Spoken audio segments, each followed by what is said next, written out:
a pretty long conversation, huh? We should probably go deliver those letters to the angel share now.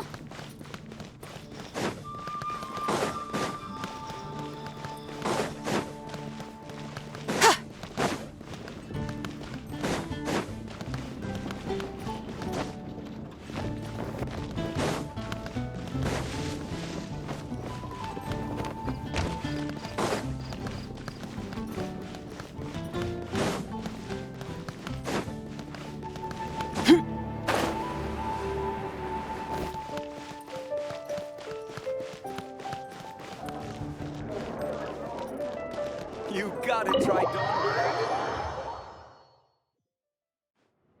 When you're mixing drinks in hot weather, start by pouring in cold water and add ice cubes. Then drain out the water before adding the other ingredients. How's that for a secret recipe? Maybe it's worth a little intel in return. Please. I've known that little trick for a good 10 years at least. You'll have to offer something a little more substantial if you're serious about trading. I know there's no one else in the tavern right now, but do you two really need to talk so loudly? Especially if you're supposed to be exchanging confidential information. Kaya! Rosaria! D-Luke! Paimon knew we'd find you here. Looks like it's about to get even noisier. A little liveliness never killed anyone. Traveler, Paimon, what brings you our way?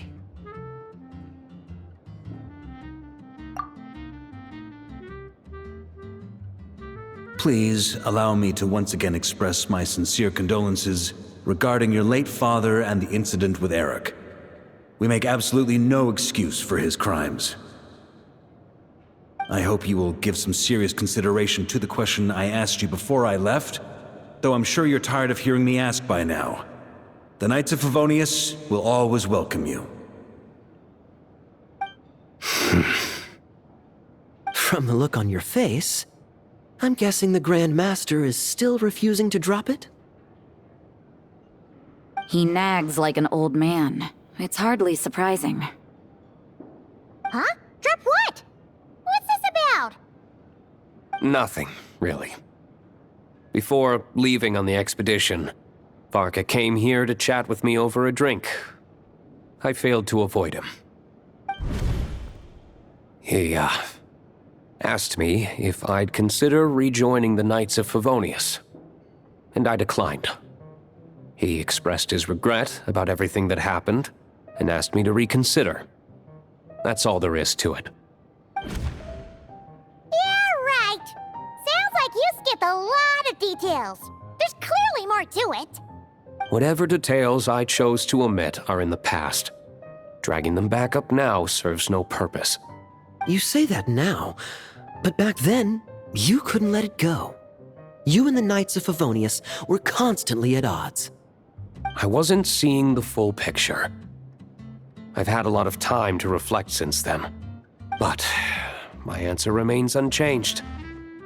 I'm not rejoining the Knights of Favonius.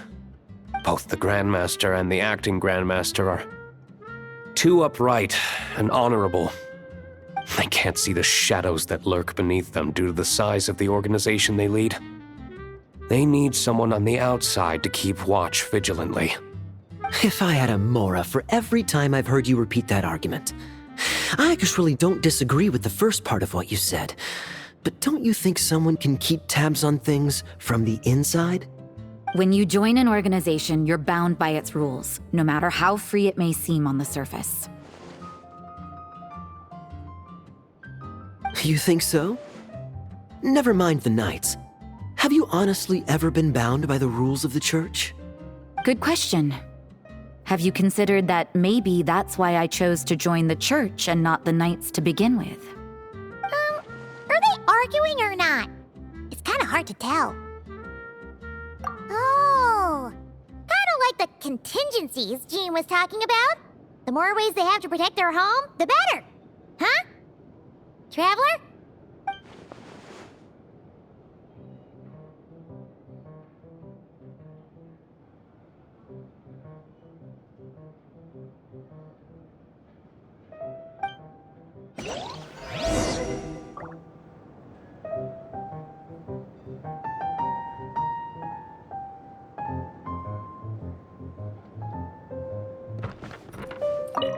What should I report back to the Grand Master on?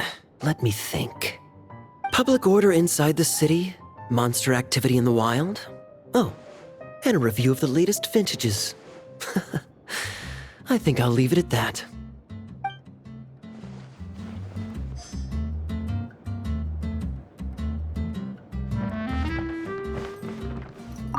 My reply won't be a long one, as usual. I'm sure Varka won't be surprised.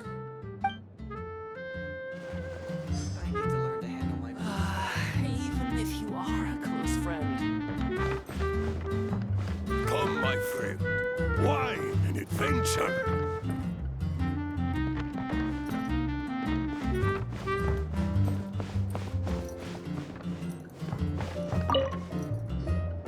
If you hadn't had to deliver that guy's mail, you wouldn't have been subjected to all this tedious arguing. When I write back, I'll tell him to quit making trouble for other people. It's no trouble.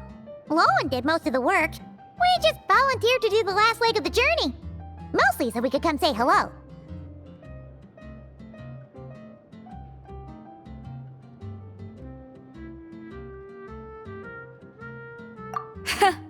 So you see what's really going on here? All three of us fell for that old rascal's scheme far too readily. Huh? Scheme? What do you mean? Was Varka lying in his letters then? No. While I'm sure Varka knows full well that Diluc would never agree to rejoin the Knights, I believe the sentiments he expressed were genuine, as was his offer to welcome Diluc back. There are people like Kaya and I, and then there are those who are true champions of justice to the core. Those people are the most susceptible to being driven to extremes by great upheaval. It's happened in Mondstadt before.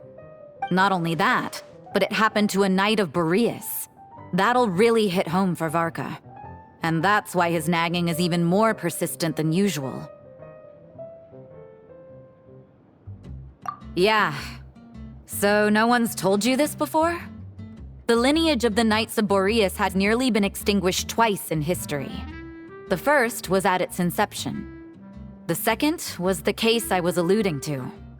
Oh! Wasn't Jean telling us about this? Wait. And then we got caught up talking about the expedition, and we never got around to the second time. I happened to hear about it from Varka once when he was drinking and started yammering on. The second crisis in the Knights of Boreas lineage. It was 500 years ago. Although the Knights of Boreas are meant to be intermediaries between humans and wolves, in practice, very few of them have been truly recognized by Lupus Boreas over the past millennium. Of those who have, the best known are the first Knight of Boreas, Ravenwood, the wolf pup Rostam, and Varka himself. But 500 years ago, there was one who earned the respect of Boreas even before gaining the title. He was a disciple of Rostam. They thought he would become the mightiest Knight of Boreas who ever lived. He was the perfect knight. Righteous, principled. His name was Roland, the blood-stained knight. Yikes! Bloodstained Knight? That sounds a little ominous. Well, apparently his original title was the White Knight.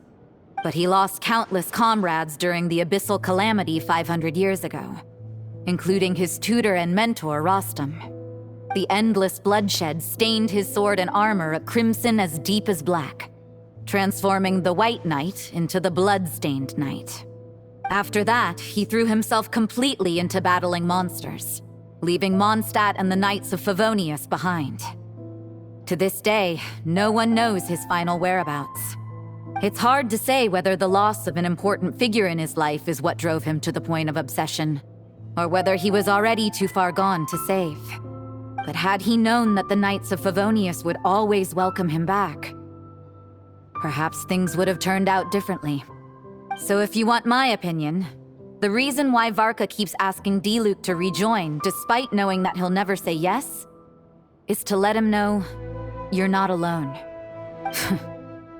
After all these years, he's still as persistent as ever. Just like how he used to be with me. Huh. Turns out Varka's a lot more thoughtful than he lets on. had the wrong idea about him. Anyway, there's still something about this whole Boreas business that Paimon isn't really getting. Wasn't Andreas a god in Mondstadt thousands of years in the past? If so, why did Jean say that Boreas and the Wandering Knight only arrived here just 1,000 years ago? Plus, Paimon's super curious about what happened to Rope. That's a great idea! Jean said he hasn't been showing himself much lately, but he always seems happy to oblige whenever you show up. Let's go!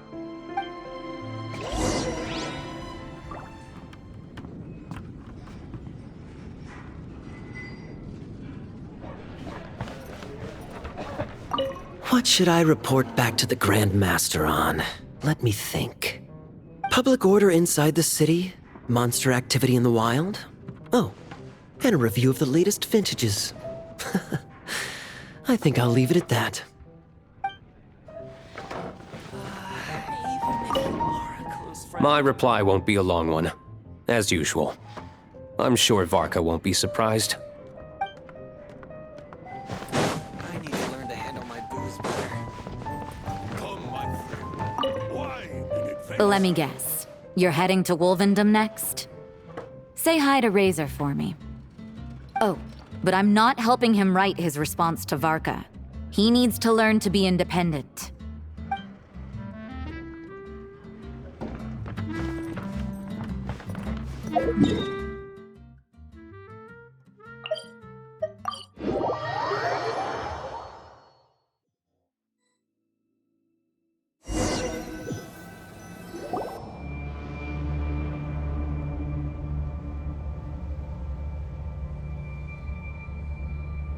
What's going on here? Was Wolvendom always like this? Paimon has a bad feeling about this. The Wild Hunt? What are they doing here? Watch out!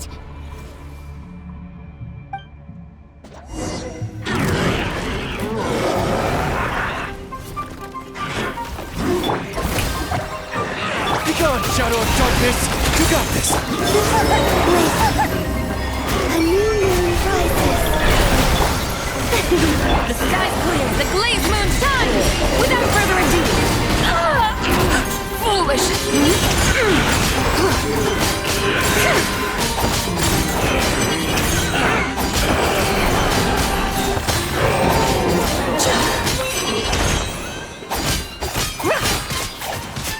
Lofty wisdom will show us the way! Oh, are you all right? Oh no! What now? There better not be more Wild Hunt monsters!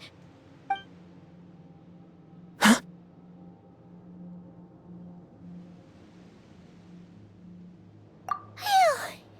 You scared Paimon stiff! She thought you were... Stop right there! Answer me this. The 2 letters I gave you, who are they for? 2 letters? Wasn't it 3?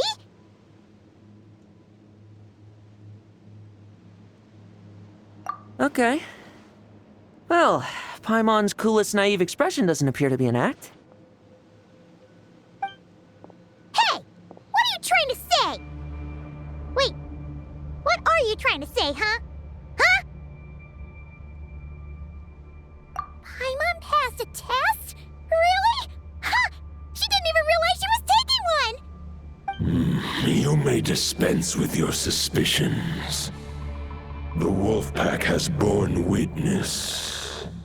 They fought against the aberrations that encroached upon this land, and our attackers showed no ability to disguise themselves this time.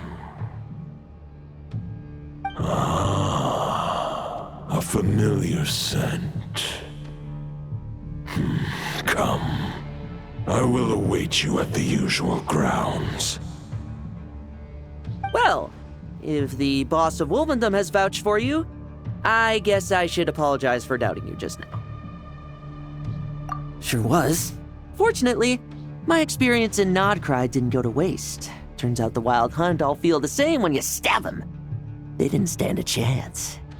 Something seems wrong with that old wolf, though. Go on, you should check on him.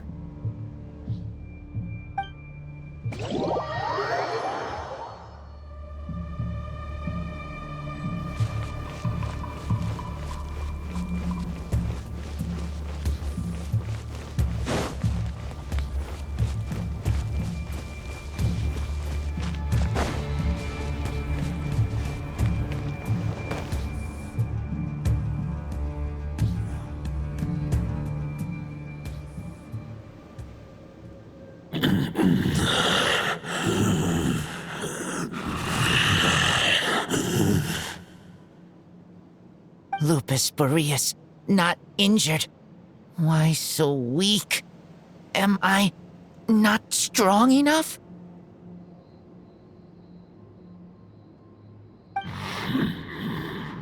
You are not to blame. With your Iron Claw, you successfully blocked their attacks. However, their assault went beyond the mere physical world. They followed my trail from the distant north across the ley lines. They sought to corrupt the territory I protect. But I shall not let them succeed without a fight. We meet again, human Lupical.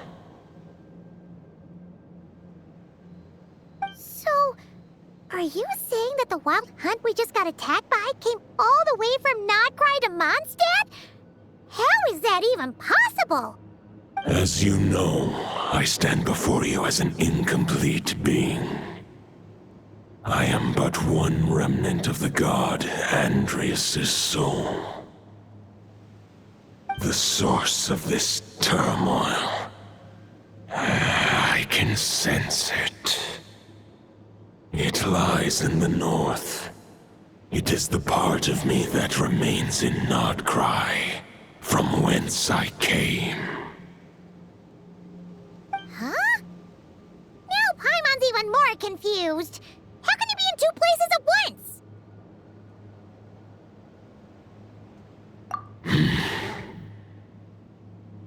For many gods, housing a part of their soul within an object is no difficult feat. But those who can perform such delicate partitions as this are rare, even among the gods.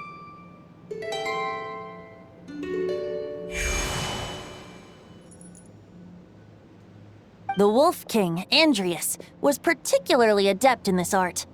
Otherwise, no remnants of his soul would have survived till the present day. Huh? The bard's back? Toadif Bard? What are you doing here? Maybe the god of Animo guided me here.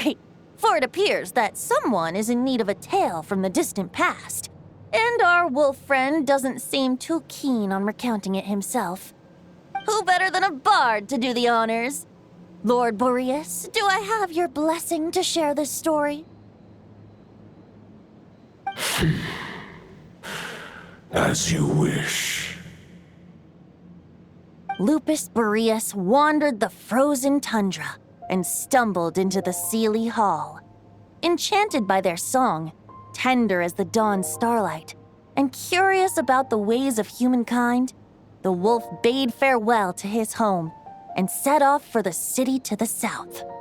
As the high tower crumbled and the fierce winds fell silent, Lupus Boreas, who once had hunted with the storm winds himself, looked within and inquired, was the shelter he provided for humanity really any different from that given by the reclusive king in his tower?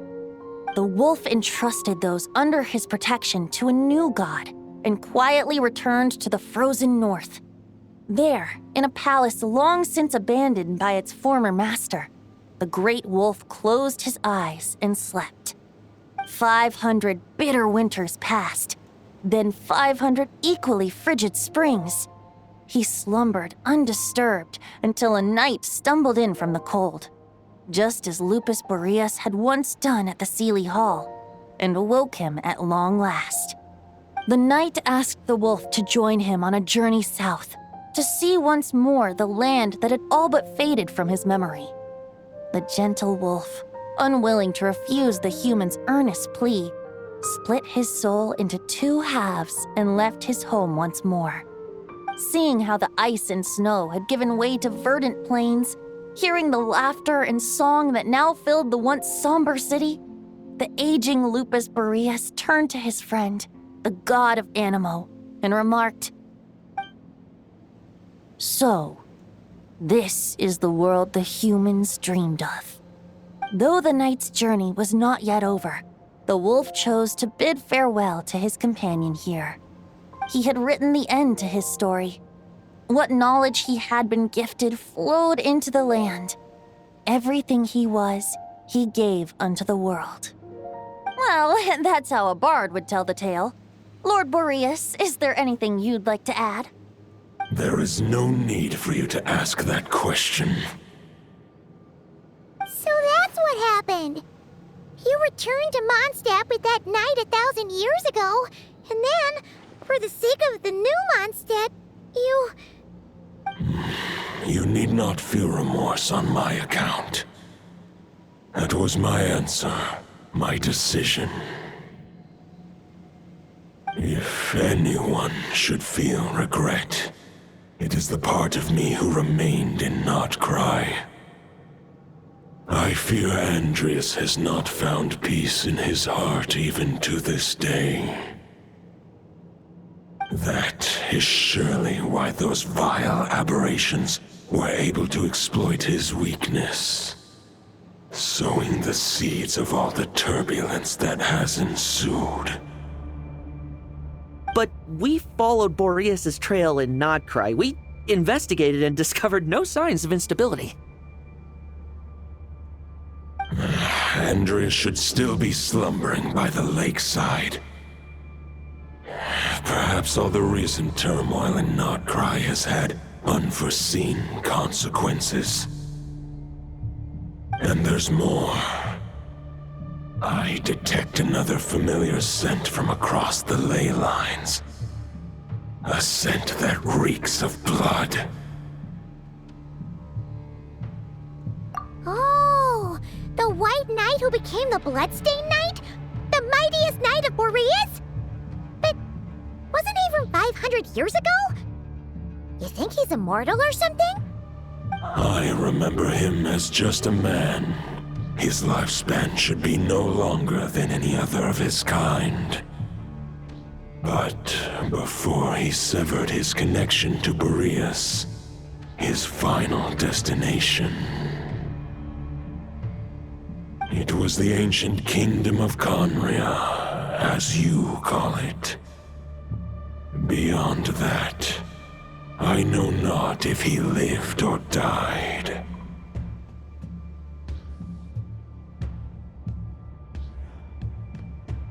If you want to get to the bottom of this, I'm afraid you'll have to make another trip to Nodcry yourselves. As luck would have it, another old friend of ours just so happens to be free right now. If you ask him nicely, he might give you a lift. That could save you a lot of time on the road. No wonder I can suddenly sense the east wind's presence. If even Mondstadt has been affected by the fallout, Nodcry must be in real trouble by now. I hope Varka can handle it. Varka? Is he in danger? I believe too many passengers would slow our dear friend down. I fear he only has room to carry one person, along with perhaps a diminutive companion. All right, wish it could be me, but I accept that we should send our strongest warrior to fight Nodcry's battles. I'll stay here and deal with any wild hunt that try harassing Mondstadt. It'll be a good chance to try out some new moves. I stay in Mondstadt too. With Traveler's help, Varka will be safe. Razor, give me your iron claw.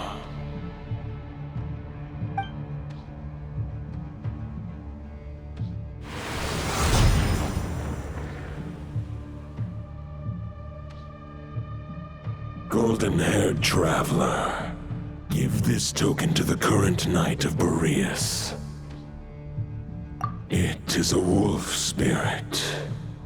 It contains my power and thoughts. Though I have given him a piece before, this should bring him new strength.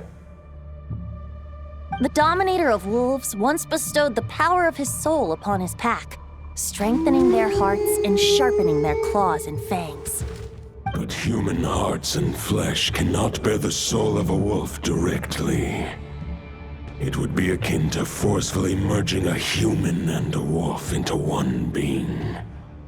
They would descend into chaos. To prevent the entanglement of souls, the most I can do is temporarily house my power and thoughts within claws and fangs wrought of steel. Although, truth be told, that knight does not lack for power. What he needs more is the thoughts within. But I shall leave this for him to explain. The Great Wolf King of the North remains strong for now. Besides, do I not have the protection of my Lupacol? I will protect Lupacol. The North and Varka, I leave to you. Just give me the word whenever you're ready.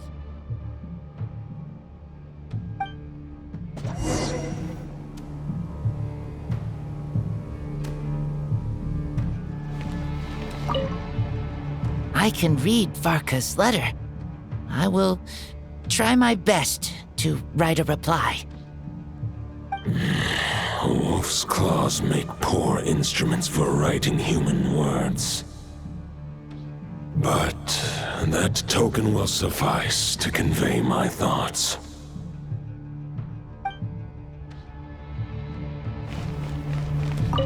I sure didn't expect my experience fighting the wild-hunted Nodcry to come in handy back here in Mondstadt. Almost makes me wonder if this was the reason I was sent back. Also, how come that bard knows so much, and what was he doing at the Thousand Winds Temple? Well, whatever. I don't really care. As long as I get to do some fighting. I'm looking forward to trading blows with Lupus Boreas when he's fully recovered. I bet he'll wipe the floor with me.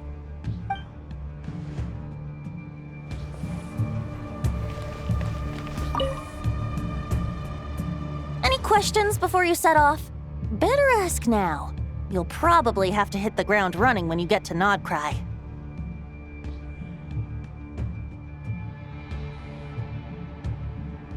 The root of this turmoil lies with the remnant soul that Andreas, dominator of wolves and god of the North Wind, left in Nodcry. He once left Nodcry and braved the blizzards to confront the god of storms and claim the right to rule. Yet even as the tower fell, he chose to abandon his claim. Instead, he returned to the north and slumbered for 1,000 years before finally journeying back, under the name of Boreas, with the first knight of Boreas to witness the new face of Mondstadt. When the wolf spirit could no longer maintain his physical form, Boreas chose to pour his power into the ley lines. With that, he became the North Wind of Mondstadt, as he is still known to this day. Any questions before you set off? Better ask now. You'll probably have to hit the ground running when you get to Nodcry.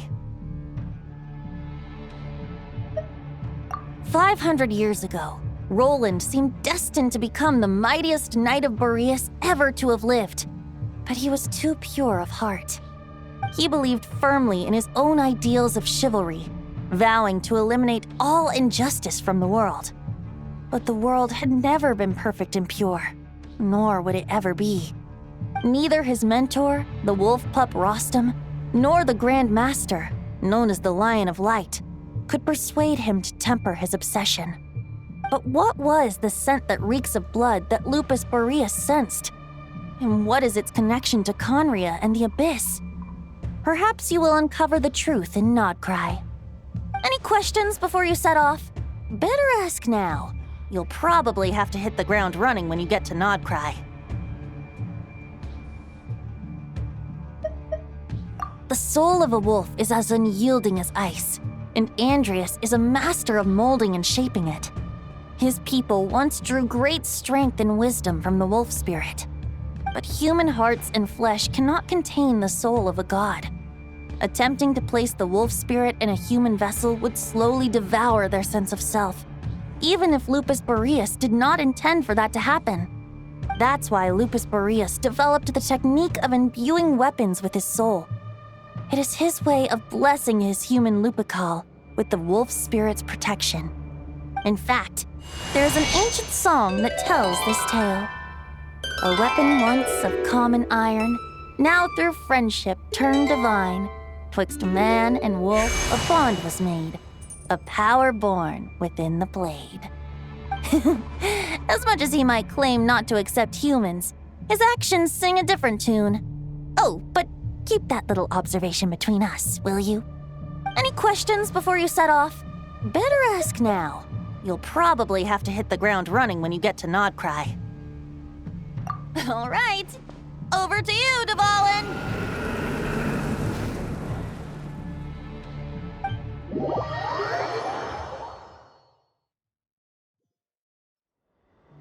The Knight of Boreas awaits below.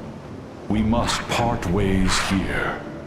Barbatos and I have other plans. We will meet you again later.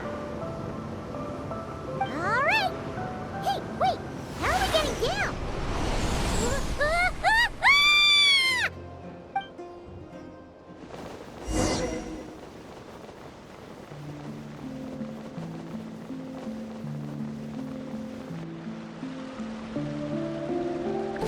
Hold the line!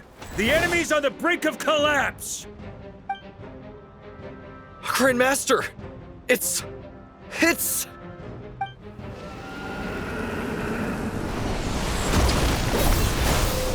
Haha! Reinforcements! It's about time! And Paimon too! We're just about hanging in there. Most of their grunts are taken care of now. Their leader's gonna have to make a decision soon. Fight or flight? What will it be, mightiest Knight of Boreas? As expected, this hastily summoned Wild Hunt horde is nothing but a disorganized rabble. A mere shadow of the forces gathered by the Rahir of Solmari. But they have served their purpose. I now understand your tactics, and you, in turn, understand mine. This is fair. This is the way of chivalry. Farewell, heir to the knighthood of Boreas. Whether you choose to resist me or not, I shall set right the injustices of this world. In the name of the blood-stained knight. Guess they're retreating for now. So that Wolf of the North lookalike, that was Andreas? But why would he be leading the Wild Hunt? And why was he talking about the Bloodstained Knight? Ugh, forget that. We can save the details for later. He was the enemy boss, right? Are we just gonna let him get away? There's no point chasing after him. We've crossed blades already, and it ended in a stalemate. Right now, there's nothing we could do about him.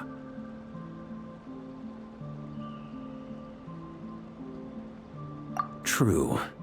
We're still not certain of his true identity, but whether he's a god corrupted by the Abyss or a legendary knight, killing him might be just about possible, especially now that you're here.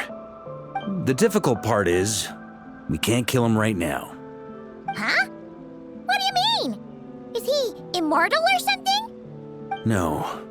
Judging from our skirmishes so far, I don't think he's got any special abilities of that caliber. Nor does he have the ridiculous level of power wielded by the Five Sinners.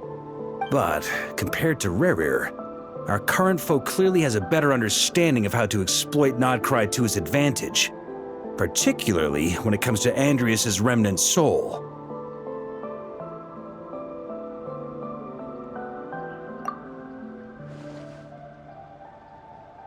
Exactly.